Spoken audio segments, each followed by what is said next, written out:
សម្រាប់មកជាកូនខ្មែរយើងមានអូនណាស់ពីជ្រកនៅក្រោមលំកំជា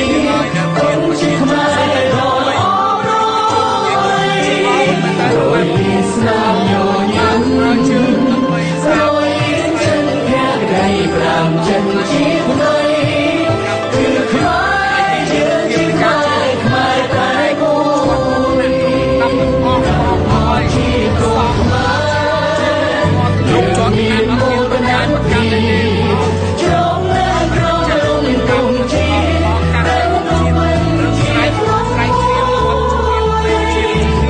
ជាសន្តិភាពតាមគ្នារួមហើយកុំនៅតន់តារួមគ្នាសាមគ្គីឲ្យរួមភាពជាតិខ្លាំងមែនតើជាតិខ្មែរចង់បានសន្តិភាពអញ្ចឹងសង្ឃឹមថាមិនថាប្រទេសណាទេខ្ញុំជឿថាម្នាក់ប្រជាជនដែលស្មោះត្រង់ប្រជាជនដែលស្រឡាញ់សន្តិភាពគឺគេចង់បានសន្តិភាពណាគ្មានអ្នកណាចង់បានសង្គ្រាមគ្មានអ្នកណាចង់បានឲ្យមានរឿងហេតុឆ្លោះប្រកែកគ្នាប្រកាន់ពូជសាសន៍អីទេអញ្ចឹងសង្ឃឹមថាមិនថាពូជសាសន៍ណាពូជសាសន៍ណីទេចូលស្រឡាញ់គ្នាព្រោះយើងជាតិសាសន៍មនុស្សតែមួយទេហេតុអីបានយើងត្រូវឈ្លានពានឈ្លាននេះគ្នាព្រោះអីយើងមានតែរឿងមួយទេគឺសុំតែសុខសន្តិភាពហើយ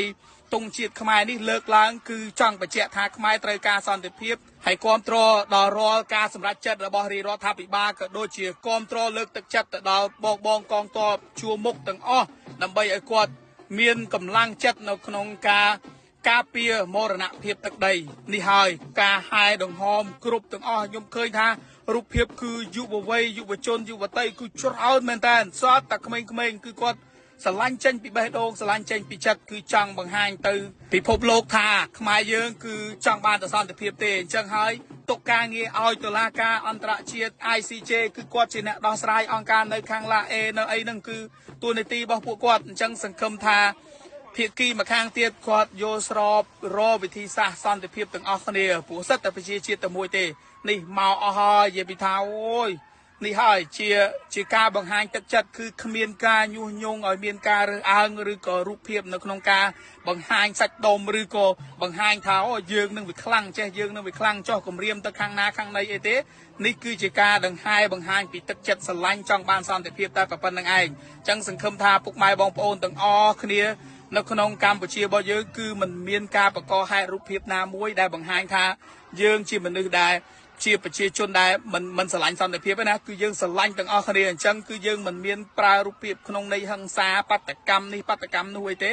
គឺយើងព្យាយាមចង់បានសន្តិភាពទាមទារសន្តិភាពដើម្បីរួបរวมជាតិក៏ដូចជាប្រជាជាតិទាំងអស់នៅលើពិភពលោកគឺមនុស្សយើងកើតមកលើផែនដីនេះតែមួយទេអញ្ចឹងអ្នកណាក៏ចង់បានសន្តិភាពដែរគួរតែគិតទៅដល់រឿងហ្នឹងអញ្ចឹងសង្ឃឹមថា